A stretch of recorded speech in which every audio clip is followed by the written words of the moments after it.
Bonjour à tous et bienvenue sur Stoïcisme en pratique. Aujourd'hui, on va plonger dans un sujet fondamental pour atteindre un niveau de bien-être durable, même face aux difficultés les plus stressantes de la vie. L'art de lâcher prise. Mais pas n'importe comment. On va voir comment le faire selon les principes d'une philosophie vieille de plus de 2000 ans qui a aidé des empereurs, des esclaves, des philosophes et des gens comme toi et moi à trouver la paix intérieure, le stoïcisme. Peut-être que vous avez déjà entendu parler du stoïcisme. Peut-être que vous avez déjà lu quelques citations inspirantes de Marc Aurèle, de Sénèque ou d'Épictète sur les réseaux sociaux. Mais aujourd'hui, je vous propose d'aller plus loin. Ensemble, nous allons découvrir comment ces philosophes nous enseignent à lâcher prise et rester imperturbables, même lorsque tout semble s'effondrer autour de nous. Vous êtes probablement confrontés au stress quotidien, que ce soit à cause de votre travail, de vos relations ou même de vos propres pensées. La bonne nouvelle, c'est qu'il existe des solutions. Et le stoïcisme nous montre la voie. Si vous appréciez notre contenu sur le stoïcisme et que vous souhaitez approfondir votre compréhension de cette philosophie de vie, n'oubliez pas de vous abonner à notre chaîne Stoïcisme en pratique. Votre participation est essentielle dans ce processus continu de recherche de connaissances et d'auto-amélioration. Dans cette vidéo, nous allons plonger profondément dans l'art de lâcher prise grâce au stoïcisme et surtout, nous verrons comment appliquer ces idées concrètes à notre quotidien. Si vous êtes prêt à découvrir les clés pour devenir véritablement imperturbable, c'est parti.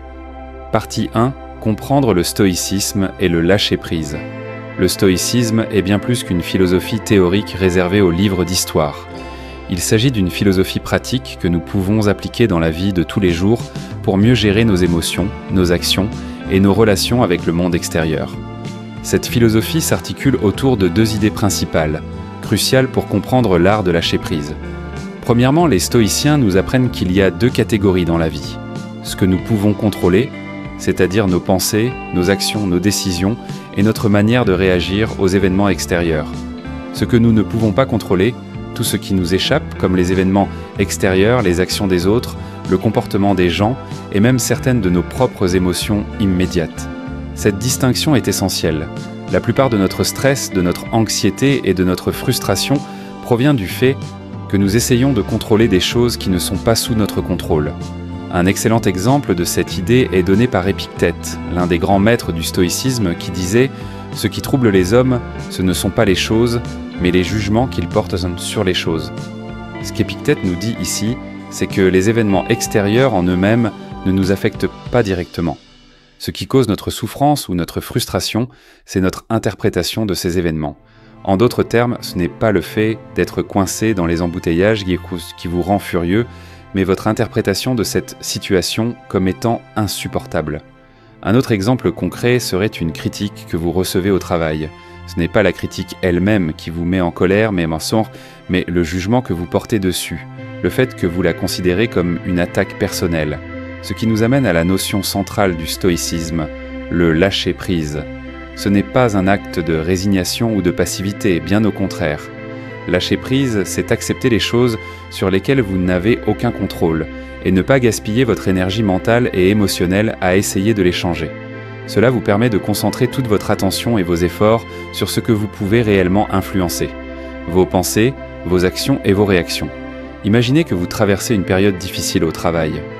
Vous pouvez essayer de changer la manière dont vos collègues se comportent ou espérer que les circonstances s'améliorent d'elles-mêmes. Mais vous avez peu de contrôle sur ces aspects. Par contre, ce que vous pouvez contrôler, c'est votre réaction à cette situation. Est-ce que vous allez choisir d'être affecté ou est-ce que vous allez choisir de lâcher prise, de rester concentré sur ce que vous pouvez faire et avancer avec sérénité? Prenons un instant pour réfléchir à cette idée. Pensez à une situation récente qui vous a stressé ou frustré. Était-ce quelque chose sous votre contrôle ou était-ce une situation extérieure? Maintenant, imaginez ce que cela aurait changé si vous aviez décidé de lâcher prise à ce moment-là. Comment vous seriez-vous senti? C'est là que réside tout le pouvoir du stoïcisme. Partie 2. Les piliers du lâcher-prise stoïcien. Pour mieux comprendre comment le stoïcisme nous enseigne à lâcher prise, nous allons explorer en profondeur 3 principes fondamentaux qui sont au cœur de cette philosophie. Ces 3 piliers vont non seulement nous aider à mieux comprendre le concept du lâcher-prise, mais aussi à voir comment l'appliquer dans notre vie quotidienne. Commençons par le premier pilier. 1. Le contrôle. Accepter ce que l'on ne peut pas changer. Le premier principe du stoïcisme est de comprendre et d'accepter que nous n'avons pas de contrôle sur tout. Cela peut paraître simple, mais c'est souvent très difficile à appliquer dans notre vie quotidienne. Nous avons tous des attentes sur la manière dont les choses devraient se dérouler. Nous espérons que les gens nous traiteront bien, que nous n'aurons pas de problèmes financiers, que notre santé restera intacte. Mais la vérité, c'est que la plupart de ces choses échappent à notre contrôle. Vous ne pouvez pas décider si quelqu'un va vous aimer ou vous respecter. Vous ne pouvez pas contrôler la météo ou les décisions de votre gouvernement.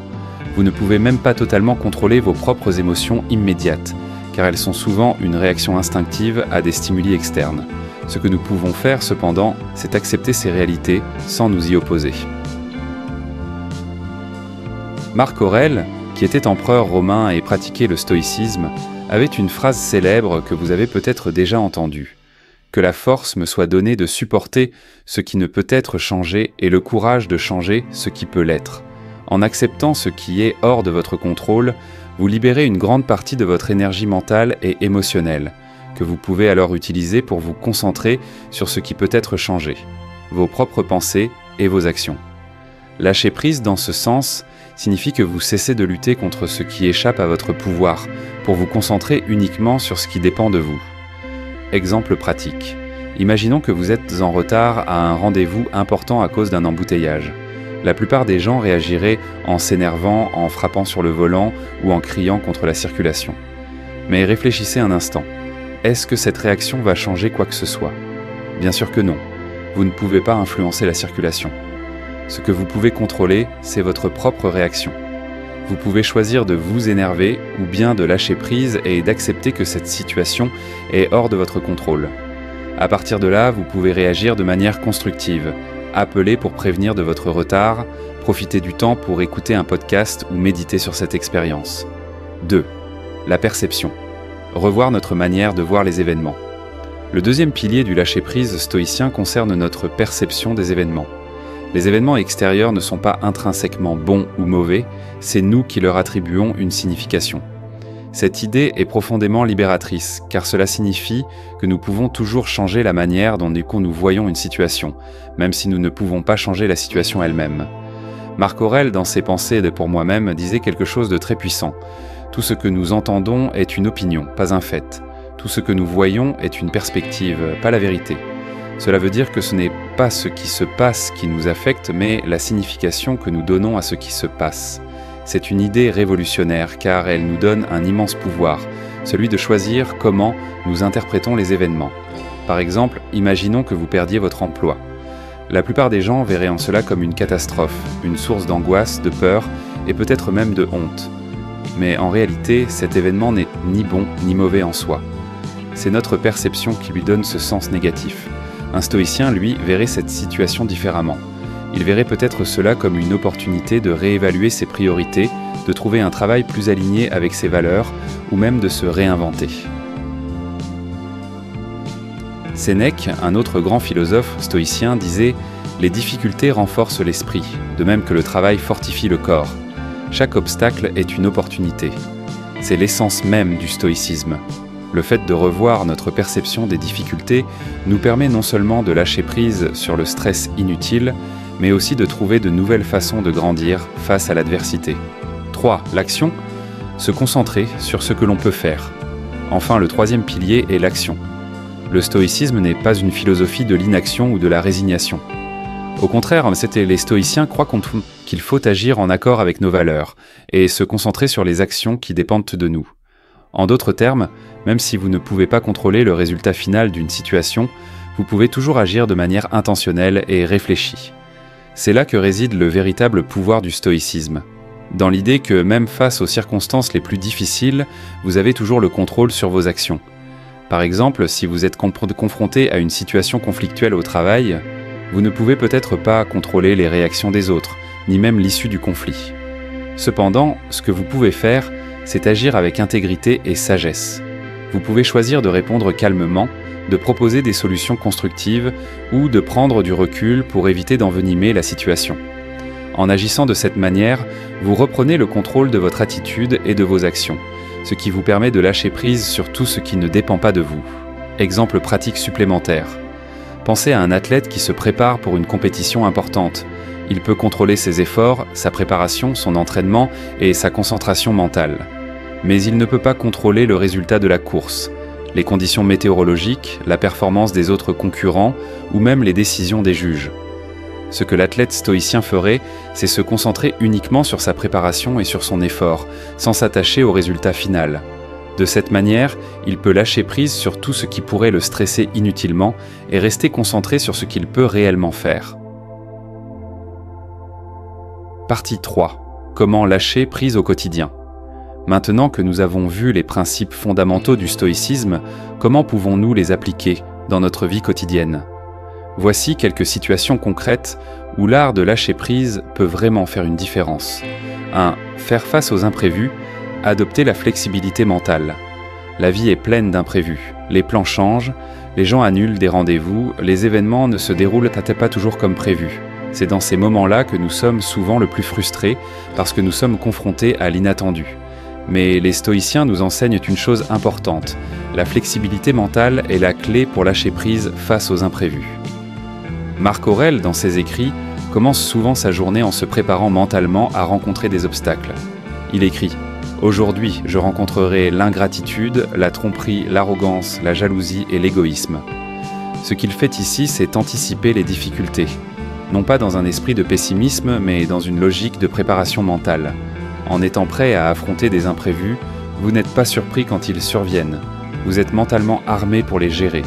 Cela ne veut pas dire que vous devez être constamment sur la défensive, mais plutôt que vous acceptez l'idée que la vie est incertaine et que l'imprévu fait partie du jeu. Cette attitude vous permet de lâcher prise sur l'envie de tout contrôler et d'adopter une approche plus calme et plus flexible. Exemple pratique. Imaginez que vous avez planifié une journée parfaite. Vous avez tout organisé pour que les choses se déroulent sans accroc. Puis, au dernier moment, tout bascule. Un appel urgent vous force à changer vos plans.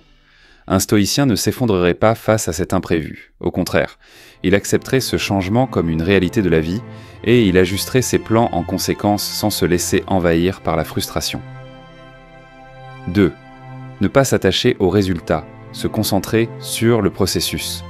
Une des principales sources de stress dans notre société moderne est notre attachement aux résultats.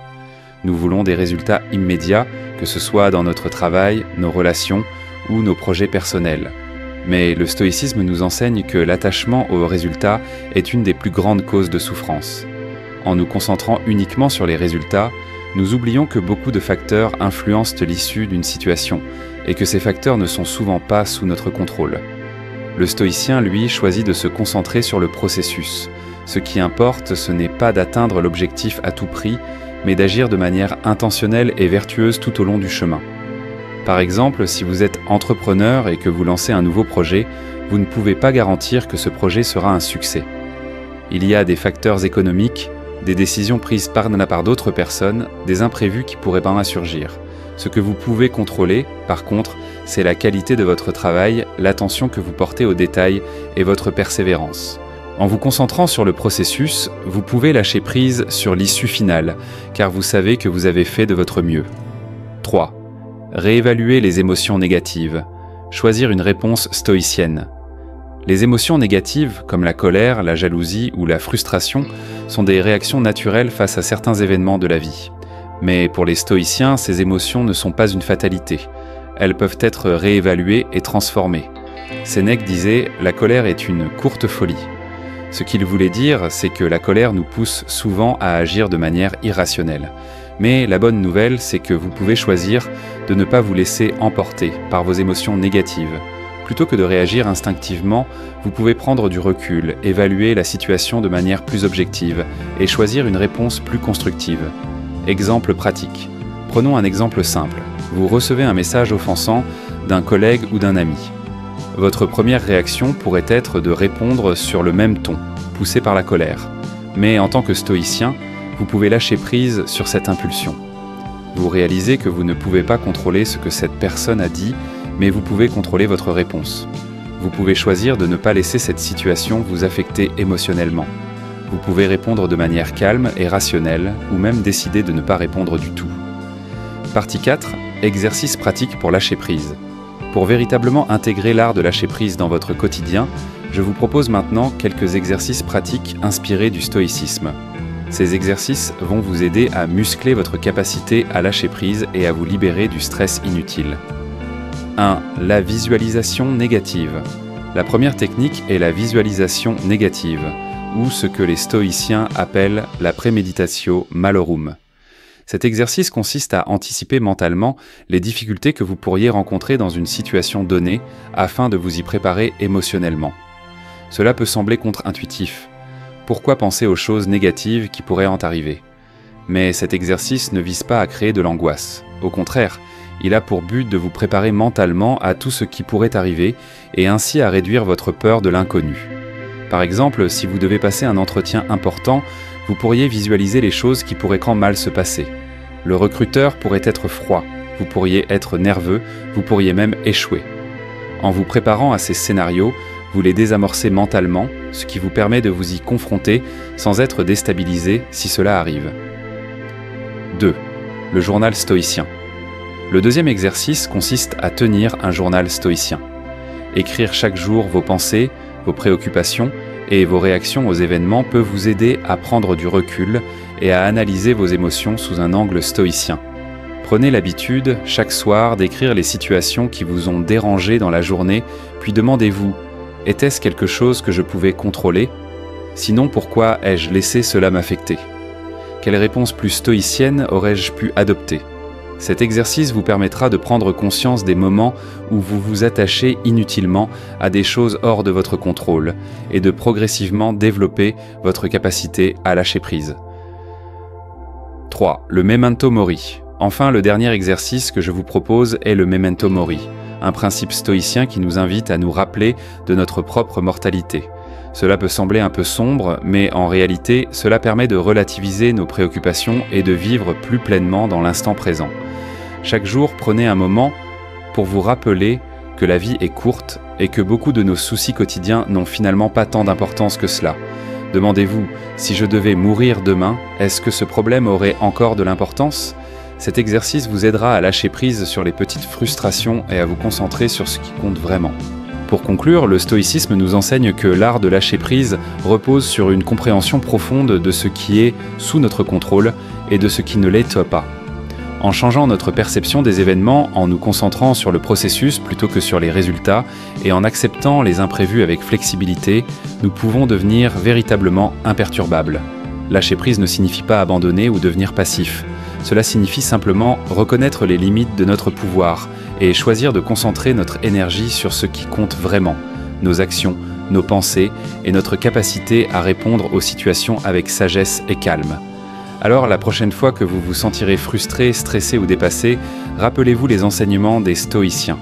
Ce qui se dresse sur votre chemin n'est pas un obstacle, c'est une opportunité de grandir. Merci d'avoir regardé cette vidéo jusqu'au bout. Si elle vous a été utile, n'hésitez pas à la liker, à vous abonner et à partager vos expériences dans les commentaires. Et surtout, prenez soin de vous, lâchez prise et souvenez-vous, ce qui est hors de votre contrôle ne mérite pas de vous voler votre paix intérieure. À bientôt.